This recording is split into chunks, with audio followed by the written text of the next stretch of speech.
బంగ్లాదేశ్ విద్యార్థి ఉద్యమం సమయంలో జైళ్లను బద్దలు కొట్టడంతో పెద్ద సంఖ్యలో కరుడుగట్టిన ఉగ్రవాదులు, ఉరిశిక్ష పడిన హంతకులు పరారయ్యారు. జైళ్ల నుంచి పరారైన వారిలో 700 మంది ఆచూకీ ఇప్పటికీ తెలియలేదు. ఈ విషయాన్ని ఆ దేశ అధికారులే బుధవారం వెల్లడించారు.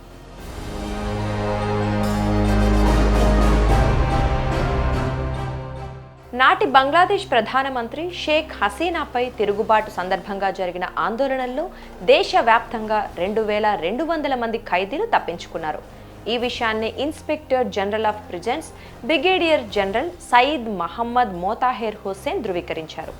వీరిలో దాదాపు 1500 మందిని భద్రతా దళాలు తిరిగి అదుపులోకి తీసుకున్నాయని పేర్కొన్నారు.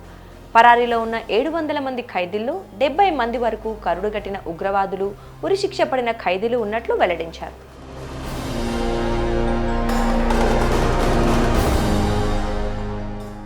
జూలై 19న అల్లర్ల సందర్భంగా ఢాకా నగరానికి తూర్పున ఉన్న నార్సింగిలోని జైలుపై వందల మంది దాడి చేసి నిప్పుపెట్టారు.